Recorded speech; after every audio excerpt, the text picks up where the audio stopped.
하나님 말씀은 마태복음 11장 28절에서 30절 말씀입니다. 제가 봉독해 드리겠습니다. 수고하고 무거운 짐진 자들아 다 내게로 오라. 내가 너희를 쉬게 하리라. 나는 마음이 온유하고 겸손하니 나의 멍에를 메고 내게 배우라. 그리하면 너희 마음이 쉼을 얻으리니 이는 내 멍에는 쉽고 내 짐은 가벼움이라 하시니라. 아멘. 오늘 말씀을 전해주실 목사님을 소개하겠습니다. 김진수 목사님이시고요. 합동신학대학원 대학교에서 구약학을 가르치고 또 목회자 후보생들을 이렇게 섬기고 계십니다. 그리고 오늘 오셔서 예배 전에 잠깐 이제 말씀 나누시는 걸 들었는데요. 1997년에 저희 교회 이제 화요 성경 공부 있을 때 이제 민스터에서 유학하시면서 이렇게 저희 교회까지 오셔서 성경 공부를 또 인도해 주시고 또 때때로 이렇게 유럽에 나오실 때마다 저희 교회 방문하셔서 이렇게 말씀을 전해 주십니다. 오늘 목사님 통해서 하나님께서 귀한 말씀 주실 때에 은혜 많이 받으시기를 바랍니다. 김진수 목사님 나오시겠습니다.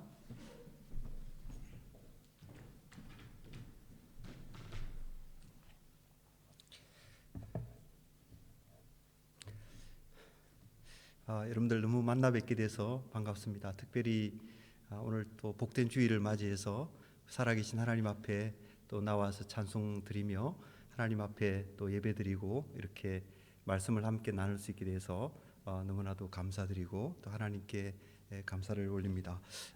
잠시 한번 기도하고 말씀 나누겠습니다. 존귀하신 아버지 하나님 감사합니다. 주님의 크신 은혜로 저희들을 부르시고 우리 가운데 임재하여 주시고 또 우리의 찬송을 받으시고 우리의 예배를 받으신 하나님 아버지 감사합니다. 이 시간 부족한 종이 이 자리에 서서 주의 말씀을 전할 때에 주님께서 함께하여 주시고 또 종의 입술을 통해서 나오는 이 말씀을 통하여서 아버지께서 영광을 받으시고 주의 귀한 백성들에게 크신 은혜로 축복하여 주옵소서. 예수님 이름으로 기도 올리옵나이다. 아멘. 수고하고 무거운 짐진 자들아 다 내게로 오라. 내가 너희를 쉬게 하리라. 우리가 너무나도 잘 아는 그 예수님의 초청입니다. 사람은 저마다 이 수고와 무거운 짐에 허덕이며 쉼을 갈망합니다. 수고와 무거운 짐에서 자유로운 인생은 아무도 없는 줄 압니다. 그런 인생을 향해서 예수께서 내가 너희를 쉬게 하리라. 내가 너희를 쉬게 하리라. 그렇게 말씀하십니다. 세상에 많은 초청이 있고 또 여러분들께서도 살아오시면서 많은 초청을 받아보셨겠습니다마는 오늘 이 예수님께서 우리에게 주시는 이 초청만큼 내가 너희를 쉬게 하리라, 이 초청만큼 귀한 초청, 복된 초청이 또 있을까, 그런 생각을 하게 됩니다. 이 초청을 더 잘 이해하기 위해서는 이 깊은 말씀, 이 귀한 말씀을 더 잘 이해하기 위해서는 이 말씀이 나오는 본문이 마태복음 11장인데 이 11장을 쭉 한번 살펴보아야 합니다. 마태복음 11장은 이 세례자 요한의 질문으로부터 시작을 합니다. 세례자 요한이 옥에 갇혔을 때에 제자들을 보내서 예수님께 묻습니다. 오실 그이가 당신이오니까 우리가 다른 일을 기다리오리까? 이렇게 물었습니다. 그러자 예수님께서 이렇게 이제 답을 하셨습니다. 마태복음 11장 4절 하반절부터 5절 사이에 나오는데요. 너희가 가서 듣고 보는 것을 요한에게 알리되 맹인이 보며 못 걷는 사람이 걸으며 나병 환자가 깨끗함을 받으며 못 듣는 자가 들으며 죽은 자가 살아나며 가난한 자에게 복음이 전파된다 하라. 그 세례 요한의 그 궁금해하는 질문에 예수님께서 이런 답을 주셨던 것입니다. 이 답에는 네 부류의 사람이 언급이 됩니다. 첫째는 신체에 장애가 있는 사람입니다. 못 보는 사람, 못 듣는 사람, 못 걷는 사람이죠. 신체에 장애가 있는 사람. 이 세상 사는 사람 가운데 건강한 분도 계시지만 그러나 어떤 면에서 다 보면 신체에 조금씩은 어려움이 있지 않을까 이렇게 생각을 해봅니다. 신체에 장애가 있는 분. 그 다음에 또 신체에 질병이 있는 분, 나병 환자이죠. 대표로 나병 환자가 언급되어 있습니다만은 이제 모든 세상에 크고 작은 질병을 가지고 있는 사람이 다 포함된다 이렇게 볼 수가 있겠죠. 그 다음에 죽은 사람이고, 그 다음에 마지막으로 가난한 자. 아마 이것은 여러 가지로 설명이 가능하겠습니다만은 쉽게 이해하면 사회 경제적으로 이렇게 연약한 분들이라고 할 수 있지 않을까 그렇게 생각합니다. 자, 이 네 부류의 사람은 인간이 안고 있는 그 문제를 대변한다. 그렇게 볼 수 있을 것입니다. 예수께서 말씀하신 이 수고하고 무거운 짐진 자들아 다 내게로 오라 그러셨죠. 근데 그 수고와 무거운 짐은 바로 이러한 인간의 문제를 가리킨다라고 이해해 볼 수가 있습니다. 근데 놀라운 사실은 예수께로 가면 인간을 짓누르는 이 문제가 다 해결되는 것이다. 예수님께서 그런 말씀을 주시는 것이죠. 한마디로 이야기하면 완전한 쉼, 완전한 안식, 너무 놀라운 축복이죠. 그런 것을 얻는다라는 것입니다. 근데 이 얼마나 놀라운 축복이요, 놀라운 복인가 하는 것이죠. 근데 이제 이 보지 못하는 자가 보고, 듣지 못하는 자가 들으며, 걷지 못하는 자가 걷는 것, 더 나아가서 병자가 치유되고 죽은 자가 살아나는 것은 아무런 목적도 없이 그냥 일어나는 기적이 아닌 것입니다. 타 종교에서도 그런 기적이 혹 있을 수가 있습니다. 심지어 종교를 갖지 않는 사람도 나름대로 기적을 경험할 수 있습니다. 불치병이 나을 수도 있고, 가난에 찌들다가 갑자기 이렇게 부자가 될 수도 있고, 심지어 죽었다가 살아나는 일도 있지 않은가, 종종 이렇게 그런 이야기도 듣기도 합니다. 하지만 예수님이 말씀하시는 것은 그런 것과는 완전히 다른 것입니다. 예수님이 일으키시는 기적은 어떤 면에서 다른가 하면 이것은 특별한 목적을 가진 어떤 의지가 개입되어 있는, 우연히 일어나는 것이 아니다라는 거죠. 어떤 의지가 개입되어 있는 특별한 목적을 위한 것이다라는 것입니다. 그걸 이렇게 설명할 수 있을 것 같아요. 수고와 무거운 짐으로 특징지어지는 어떻게 보면 이 세상 질서이죠. 지금 우리가 살아가는 이 수고와 무거운 짐으로 특징지어지는 이 세상 질서가 이제 무너지고 쉼과 안식으로 특징지어지는 어떤 새로운 세상 질서가 왔음을 알리는 그런 것을 나타낸다라는 것입니다.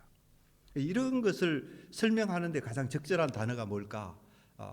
아마 새 창조라는 말이 가장 적절한 말이 아닐까 싶습니다. New creation. 독일 말로 하면 노이의 셰풍이겠죠. New creation이 아닐까 생각합니다. 다시 말해서 예수님으로 인해서 어떤 일이 일어났는가? 예수님으로 인해서 새 창조가 일어났다. 그렇게 우리가 이해할 수가 있는 것입니다. 근데 사실 이것은 오래전 이사야 선지자가 이미 예언한 일입니다. 예수님 오시기 전에 약 700년, 750년 그 전에 선지자이죠. 선지자 이사야는 이사야서 35장 5절로 6절에서 이렇게 예언을 했습니다. 그때에 맹인의 눈이 밝을 것이며 못 듣는 사람의 귀가 열릴 것이며 그때에 저는 자는 사슴같이 뛸 것이며 말 못하는 자의 혀는 노래하리니 이는 광야에서 물이 솟겠고 사막에서 시내가 흐를 것임이니라. 이사야 선지자가 예수님 오시기 전에 약 700년 전에 이런 예언을 했던 것입니다. 이 예언 속에 예수께서 세례자 요한에게 말씀하신 내용이 그대로 나오죠. 아마 세례자 요한도 예수님의 말씀을 듣고 무엇을 생각했을까? 아마 분명히 이사야 선지자의 예언을 생각했을 것입니다. 세례자 요한이 뭐라고 했습니까? 예수님께 오실 그이가 당신이 오니까 라고 물었죠. 그래서 이 세례자 요한은 분명히 이사야의 예언을 알고 바로 그 예언에 따라서 기다리고 있었습니다. 기다리고 있었어요. 오실 그이를 기다리고 있었다라는 것입니다.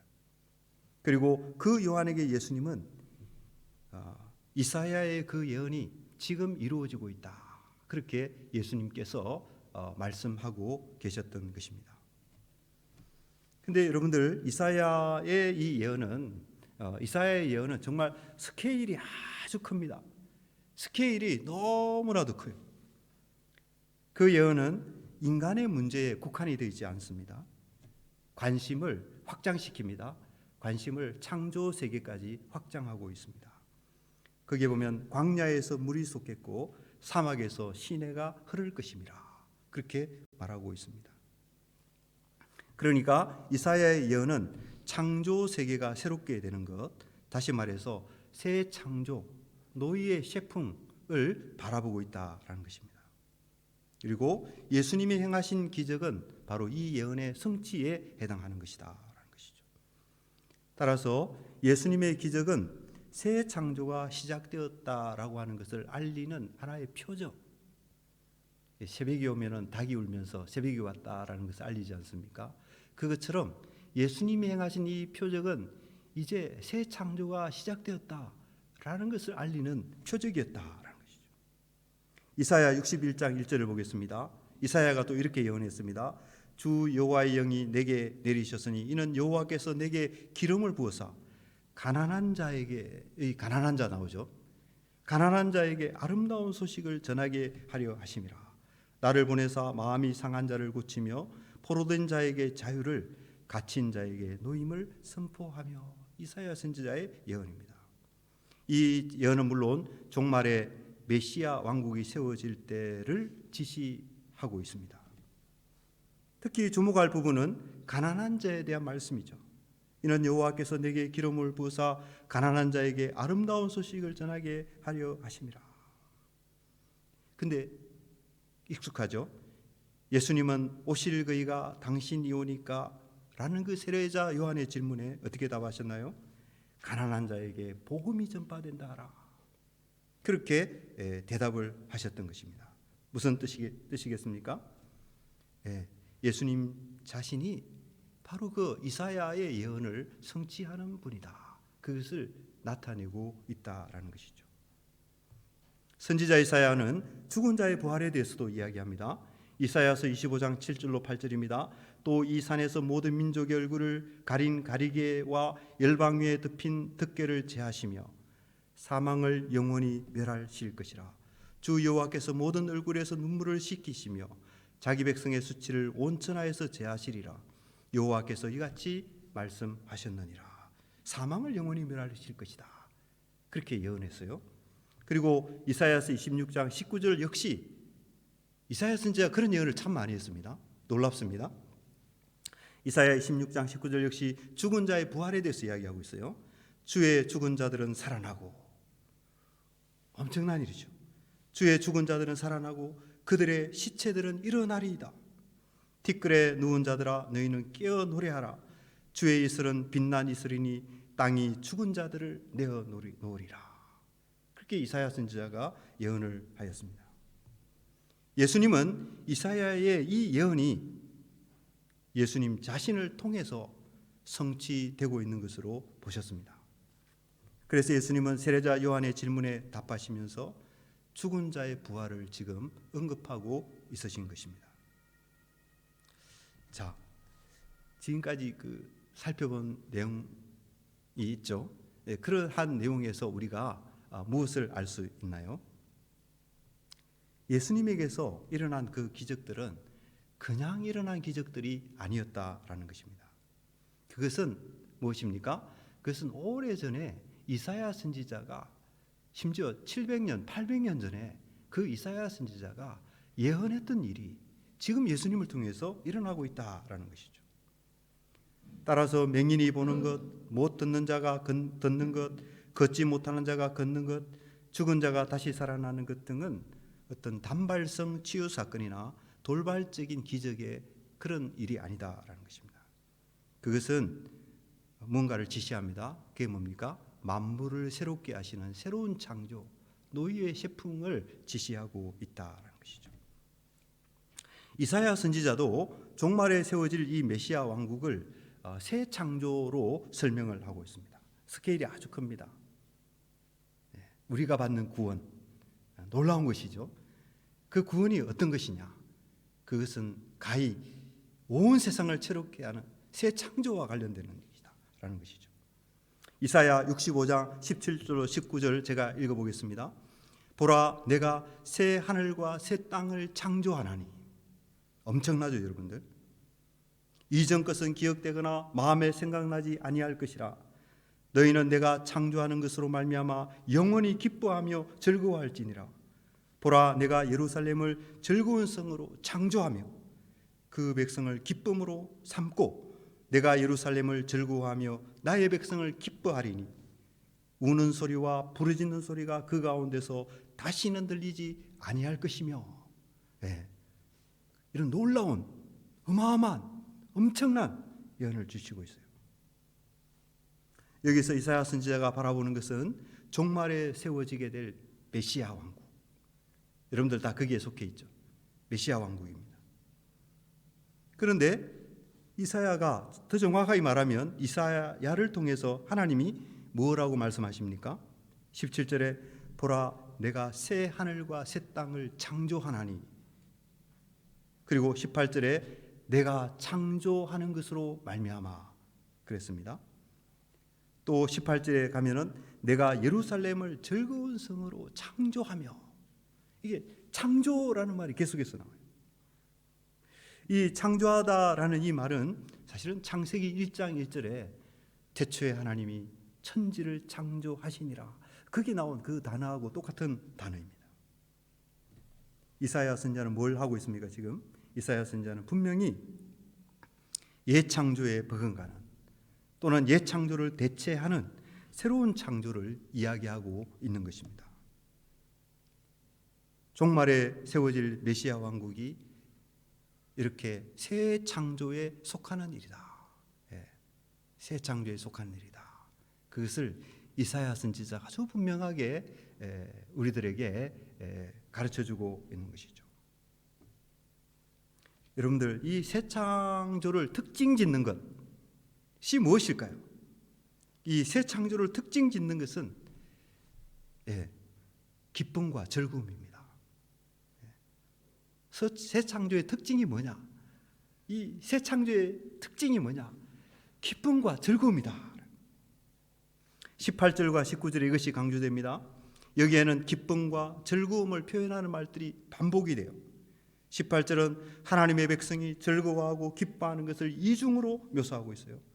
먼저 명령문을 사용하여서 너희는 영원히 기뻐하며 즐거워하라, 그렇게 한 다음에 또 서술문을 사용해서 내가 예루살렘을 즐거운 성으로 창조하며 그 백성을 기쁨으로 삼고, 이렇게 말하고 있습니다.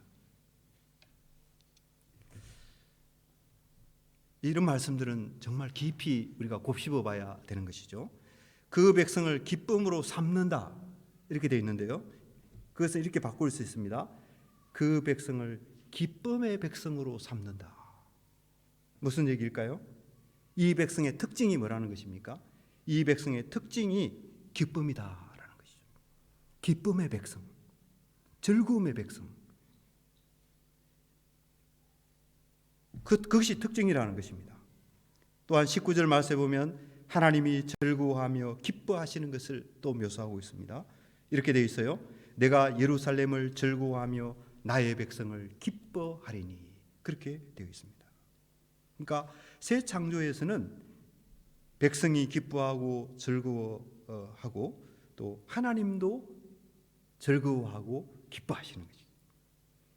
백성의 기쁨과 즐거움이 하나님의 기쁨과 즐거움과 어우러져서 하나가 됩니다. 어디에서요? 새 창조에서. 다시 마태복음 11장으로 돌아가면 예수님은 여기서 이 마태복음 11장에서 이 새 창조를 지금 이야기하고 있는 것입니다.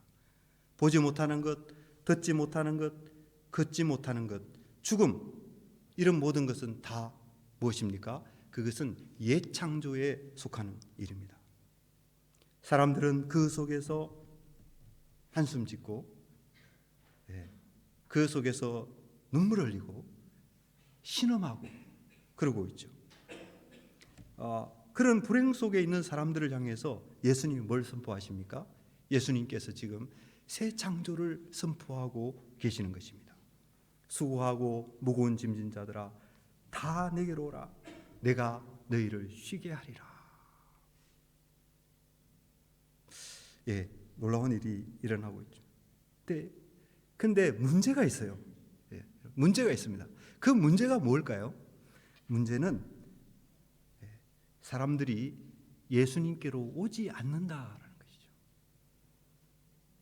예수님 안에서 이 어마어마한 일들이 일어나고 있는데, 엄청난 일들이 일어나는데 문제가 있어요. 그 문제가 뭐냐?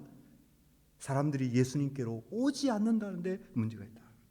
무감각한 거예요. 들어도 듣지 못하고 보아도 보지 못하는 것입니다. 감동이 없어요. 그래서 예수님이 비유를 하셨죠.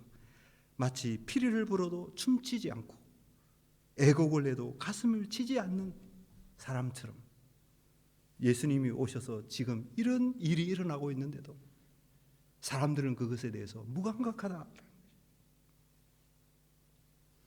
그런데 정말 놀라운 일이 있습니다. 온 세상을 깜짝 놀라게 할 어마어마한 일이 지금 있다.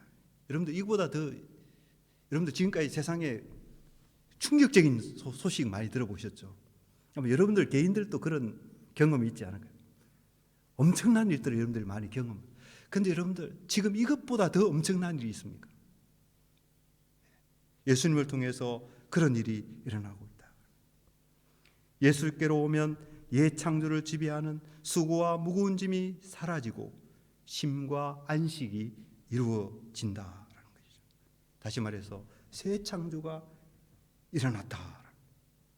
기쁨과 즐거움이 사람의 마음을 온 세상을 가득 채우는 그 일이 그런 일이 예수님으로 말미암아서 일어났으니 이게 얼마나 놀라운 일이냐. 방금 제가 옛 창조를 말씀드렸죠, 그죠? 그리고 수고와 무거운 짐은 이 옛 창조에 속한 것이다. 그렇게 말씀드렸습니다. 자, 그렇다면 이 옛 창조가 잘못된 것일까요? 물론 옛 창조 자체에는 아무 문제가 없어요. 옛 창조 역시 쉼과 안식을 위한 것이었습니다. 하나님은 6일 동안 세상을 창조하시고 7째 날에는 창조의 일을 그치고 안식하셨죠. 그러니까 옛 창조에도 문제가 없습니다. 옛 창조도 왜 그랬느냐? 옛 창조도 안식. 예수님이 내가 너희를 쉬게 하리라 하셨지만 처음에 하나님이 이 세상을 창조하셨을 때도 그걸 위한 것이었다는 것입니다. 창세기 2장 2절을 제가 보겠습니다. 하나님이 그가 하시던 일을 7째 날에 마치시니 그가 하시던 모든 일을 그치고 7째 날에 안식하시니라. 그렇게 되어 있습니다. 여기에 마치시니 되어 있는데 이걸 다른 말로 하면은 완성하시니 이렇게 바꿔도 됩니다. 완성하시니. 근데 이 방금 읽은 이 본문 속에 두 개의 동사가 나오니까 두 개의 문장이죠. 그런데 이 두 문장을 보면 이 두 동사를 빼버리면 나머지는 거의 같은 말의 반복에 가깝습니다. 그래서 그렇게 보면 어떻게 되는 것이죠? 아까 완성하다, 마치다, 완성하다라는 그 말과 안식하다라는 말도 사실은 같은 말의 반복이라고 그렇게 이해할 수가 있는 것입니다. 무슨 뜻이죠? 이런 뜻입니다. 완성이 곧 안식이다. 완성이 곧 안식이고 안식이 곧 완성이다. 그런 얘기죠. 하나님의 안식이 없으면 창조의 완성도 없다라는 것이죠. 6일간의 창조가 7째 날의 안식으로 완성된 것은 하나님의 안식이 없으면 창조의 완성도 없다 그런 얘기입니다. 창조가 완성되려면 하나님의 안식이 반드시 있어야 하는 것이죠. 창조와 하나님의 안식은 불가분의 관계 속에 있습니다. 하나님의 안식이 창조 세계를 지배하고 창조 세계가 하나님의 그 안식 속에 있어야 하는 것이죠. 바로 이러한 상태가 창조의 완성이며 창조의 7째 날은 그런 의미에서 완성의 날인 것입니다. 완성의 날. 창조를 안식으로 완성하신 것은 창조 세계가 다른 것이 아니고 이 창조 세계가 안식의 장소인 것을 나타낸다. 창세기가 그걸 말해주고 있어요. 이것은 창조 세계가 다만 휴식의 장소일 뿐이다라는 그런 의미가 아닙니다. 하나님은 7째 날을 복 주시고 거룩하게 하셨습니다. 하나님이 주시는 복과 거룩이 7째 날을 특징 짓습니다. 그래서 7째 날은 복의 날이요 거룩의 날인 것이죠.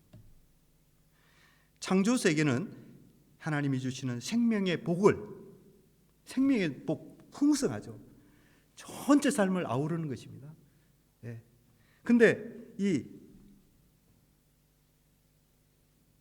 창조 세계는 하나님이 주시는 이 생명의 복을 누리며 거룩을 발산하는 것이죠. 거룩과 생명이 같이 가는 것입니다. 복이 같이 가는 것이죠. 그래서 결국 창조 세계는 창세기 1, 2장의 관점에서 보면 창조 세계는 어떤 곳입니까? 복과 거룩으로 충만한 안식의 장소인 것입니다. 세상에 복을 많이 누리는 사람들이 있어요. 근데 그 복에는 반드시 무엇이 있어야 됩니까? 거룩이 있어야 됩니다. 거룩이 없으면 그것은 참된 복이라고 할 수가 없어요. 그죠? 그래서 복과 거룩으로 충만한 안식의 장소, 그것이 창조 세계였다라는 것입니다. 그러니까 이 창조 세계가 어떠했을까요? 당연히 기쁨과 즐거움으로 충만했겠죠. 그죠? 이사야 선지자가 새 창조의 특성을 기쁨과 즐거움이라고 하지 않았습니까? 그런데 사실은 옛 창조도 역시 기쁨과 즐거움으로 충만한 곳이었다. 이렇게 말할 수가 있는 것입니다. 인류의 첫 거주지가 에덴 동산이었는데요. 거기서도 이것을 확인할 수가 있습니다. 여러분들 이 에덴이라는 말, 이 사전들을 찾아보면 에덴이라는 말도 이 기쁨이라는 의미가 들어있다고 합니다. 그리고 성경에도 보면 이 에덴이 기쁨의 장소이다라는 것을 성경의 다른 곳에서도 우리가 확인할 수가 있는데 이사야서 51장 3절에 이렇게 되어 있습니다. 나 여호와가 시온의 모든 황폐한 곳들을 위로하여 그 사막을 에덴 같게, 에덴이 나와요. 그 사막을 에덴 같게, 그 광야를 여호와의 동산 같게 하였나니 그 가운데 기뻐함과 즐거워함과 감사함과 창화하는 소리가 있으리라. 그렇게 되어 있습니다. 여기에 창화하는 소리 좀 어려운 말인데 이 말은 노래 소리라 그런 뜻입니다. 노래 소리인데 그걸 좀 어렵게 한문으로 창화한다 이렇게 표현을 해놨거든요. 그러니까 에덴이 이런 곳이죠. 기뻐함과 즐거움과 감사함과 노래 소리가 있는 곳, 그것이 바로 에덴이었다.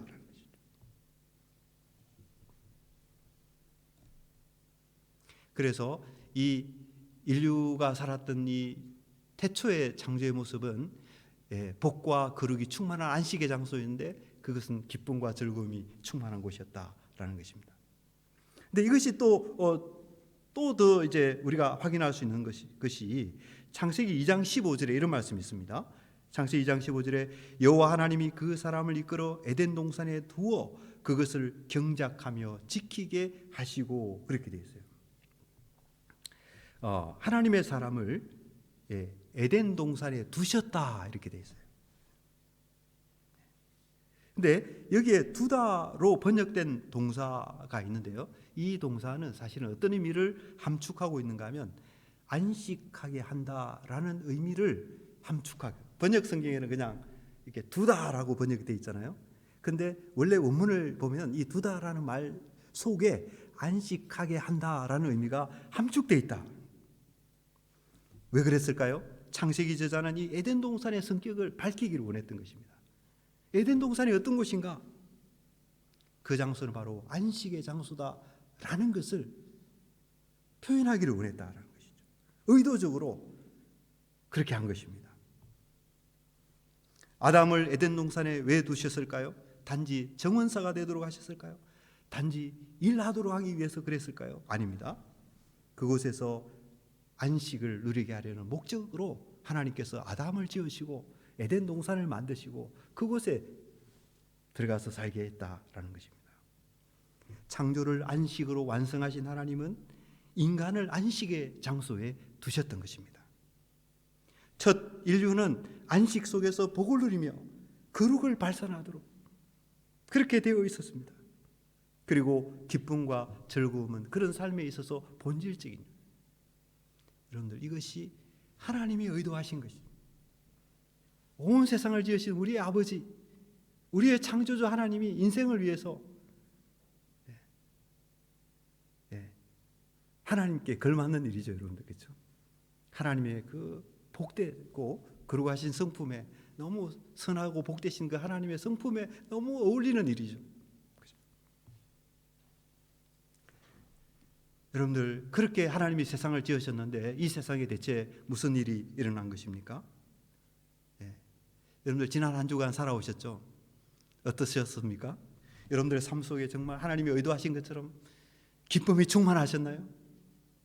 여러분들 삶 속에 즐거움이 넘쳤나요? 여러분들에게 정말 안식이 있었습니까?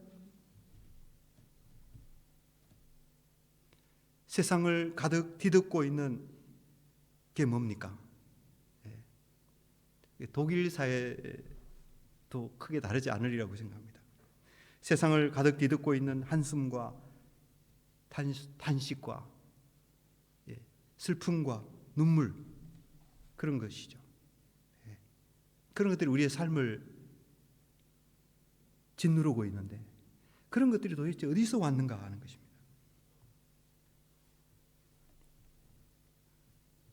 인간 삶을 짓누르는, 우리를 이렇게 우리의 삶 속에 늘 같이 있는 그런 고통의 문제, 우리를 쉬지 못하게 하는, 우리를 괴롭게 만드는 그런 모든 그 삶의 어떤 비참한 현실들, 이런 것들이 도대체 어디서 왔는가 하는 거죠. 여러분들 너무 잘 아시죠? 왜 그렇게 됐는지. 창세기 3장 16절로 19절, 그게 답이 있죠. 이렇게 되어 있습니다. 또 여자에게 이르시되 내가 내게 임신하는 고통을 크게 하라. 이 고통의 문제가 나오죠. 이전에는 그런 일이 없었어요. 내가 내게 임신하는 고통을 크게 더하리니 내가 수고하고 자식을 낳을, 여기 수고라는 말도 나오죠. 수고하고 자식을 낳을 것이며 너는 남편을 원하고 남편은 너를 다스릴 것. 이게 사실 갈등이거든요. 여기 더 설명할 시간은 없습니다만은 사실 요 말은 남편과 아내 사이의 어떤 갈등을 말하는 것입니다. 아담에게 이르시되 내가 내 아내의 말을 듣고 내가 내게 먹지 말라 한 나무의 열매를 먹었은즉 땅은 너로 말미암아 저주를 받고 너는 내 평생에 수고하여야 그 소산을 먹으리라. 땅이 내게 가시덤불과 엉겅퀴를 낼 것이라. 내가 먹을 것은 밭의 채소인즉 내가 흙으로 돌아갈 때까지. 여기 흙으로 돌아간다, 죽음이죠.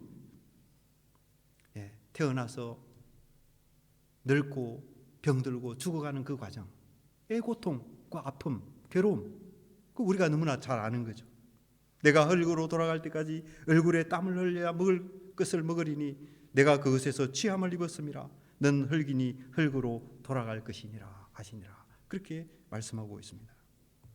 여기에 인간을 짓누르는 고통과 수고, 그런 것이 그 어두운 모습을 드러내고 있죠. 인간은 무거운 짐을 지고 땀을 흘리며 고생하다가 어떻게 됩니까? 고생하다가 죽음에 굴복하고 말죠. 마지막으로 첫 창조와 에덴 동산을 지배하던 안식이 다 사라져 버렸어요. 기쁨과 즐거움이 자취를 감추었습니다.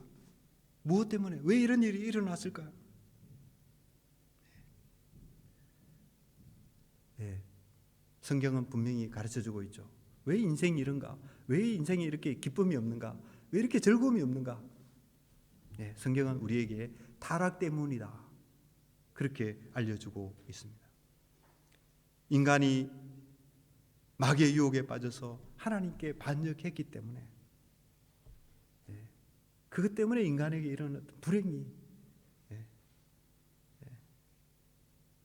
인간을 짓누르는 이런 어떤 그 삶의 어려움이 바로 인간이 하나님께 반역을 하고 범죄했기 때문에 그런 일이 일어났다라는 것입니다. 하나님을 떠나서 안식을 누릴 수는 없습니다.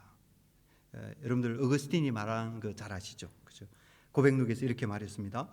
당신은 우리를 당신 자신을 위해 만드셨으므로 우리의 마음이 당신 안에서 안식을 누릴 때까지는 쉴 수 없습니다. 그런 유명한 말을 어거스틴이 했습니다. 하나님이 인간을 지으셨으니까요. 그러니까 안식은 하나님 안에서만 누릴 수 있는 복이다라는 것이죠. 첫 창조가 완성되었을 때 하나님의 안식이 온 세상을 지배했습니다. 그런데 하나님을 떠나면 이 하나님의 안식에서 끊어질 수밖에 없다라는 것이죠. 세상에 안식이 없고 수고와 고생과 한숨과 눈물이 있는 이유는 왜 그런가? 세상이 하나님에게서 끊어졌기 때문에, 하나님을 떠났기 때문에 그렇다. 이게 성경이 우리에게 가르쳐주는, 하나님을 떠나서 하나님 없이 안식을 누릴 수 있는 길은 없다라는 것이죠.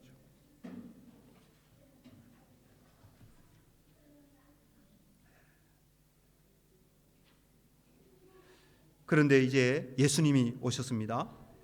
예수께서 오셔서 세상을 새롭게 하십니다. 타락으로 망가진 이 세상을 예수님께서 회복하신다라는 것이죠. 그걸 우리는 새 창조라고 이야기를 했습니다. 그래서 사라진 안식이 다시 오는 것이죠. 첫 창조 때 에덴 동산을 지배했던 그 하나님의 안식,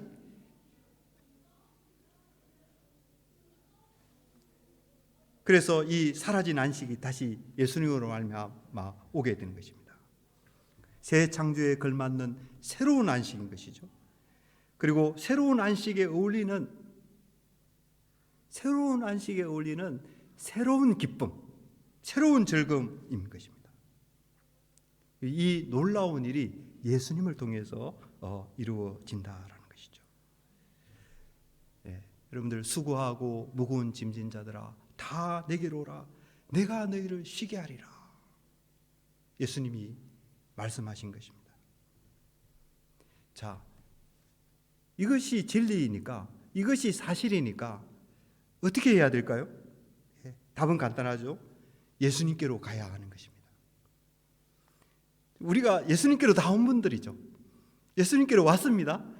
예수님께 안에 있는 우리들이지만 날마다 예수님께로 가야 됩니다. 예수께로 가야 합니다. 예수님 안에 이런 일이 일어나시니까요. 예수께로 가면 어떻게 되죠? 안식이 있고 쉼이 있고 기쁨이 있다라는 것이죠. 예수께서 인간과 하나님을 갈라놓는 그 죄의 문제를 예수님께서 해결하셨기 때문이에요. 여러분들 수고하고 무거운 짐, 그 밑바닥에는 뭐가 있을까요? 수고와 무거운 짐의 밑바닥, 그 속에는 반드시 죄가 있는 것입니다. 신체의 장애, 육체의 질병, 사회 경제적인 어려움, 죽음은 사실은 어떤 면에서 보면 죄의 뿌리에서 자라나온 그런 악한 열매들이다라고 말할 수가 있어요.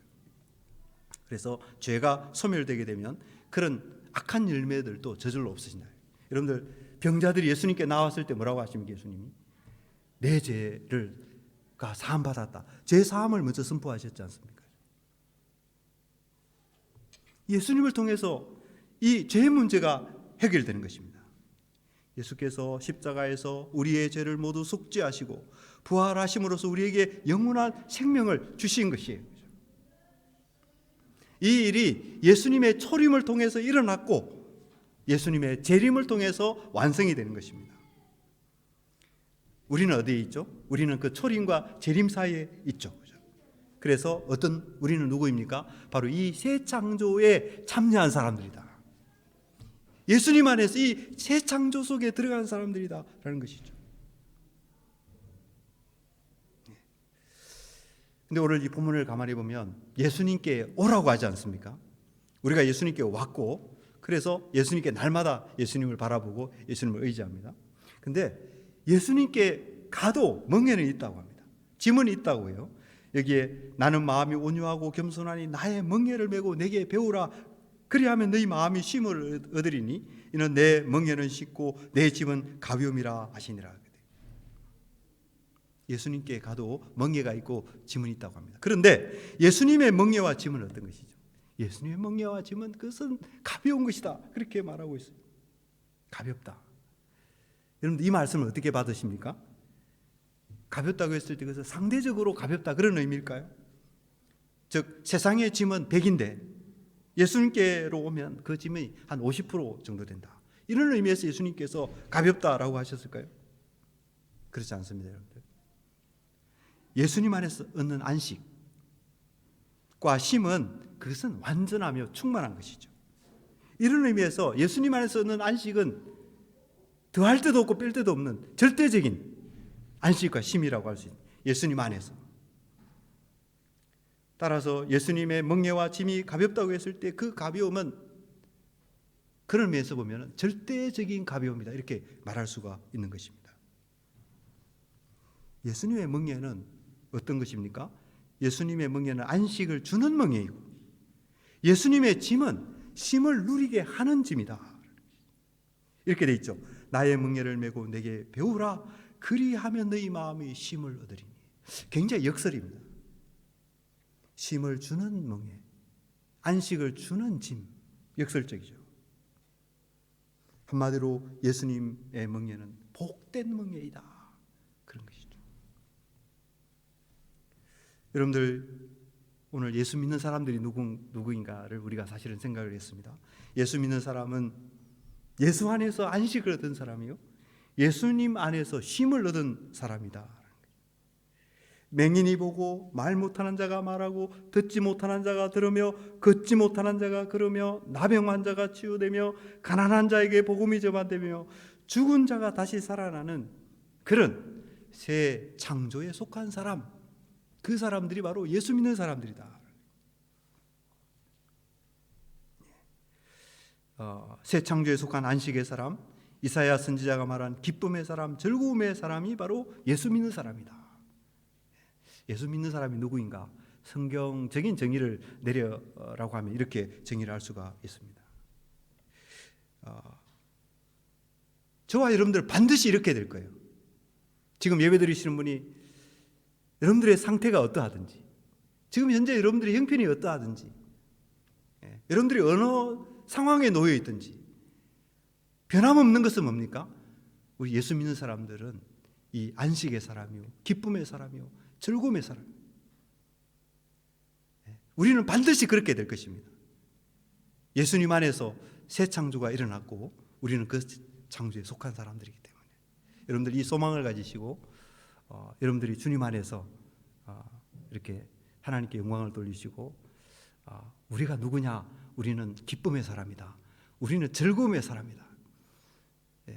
어떤 우리의 환경이 그렇게 만드는 것이 아니라 예수 안에서 우리는 즐거운 사람들이다.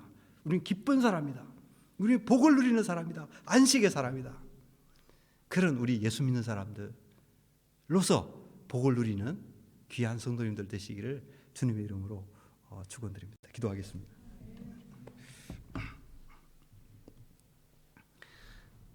하나님 아버지, 주님으로 인하여서 새 창조 하나님 아버지 인간을 한숨 짓게 만들며 고통스럽게 하는 이 세상의 모든 불행과 그런 모든 슬픔들이 극복되어지고 또 주님으로 말미암아 이렇게 새 창조가 일어났음을 오늘 말씀을 통해서 우리가 다시 한번 확인하게 됩니다. 하나님 아버지, 이 귀한 일들을, 귀한 선물을 주신 우리 주님 앞에 우리가 감사하며, 우리가 이 땅을 살아가면서 그 주님 안에, 은혜 안에 거하게 하시고, 또 우리의 삶을 통하여서 이런 주님을 증거하며 하나님의 나라를 증거하며 이 기쁨과 이 즐거움과 이 안식을, 영원한 안식을 증거하는 그러한 주의 귀한 성도들 될 수 있도록 주께서 인도하여 주시옵소서. 예수님 이름으로 감사하며 기도 올리옵나이다. 아멘.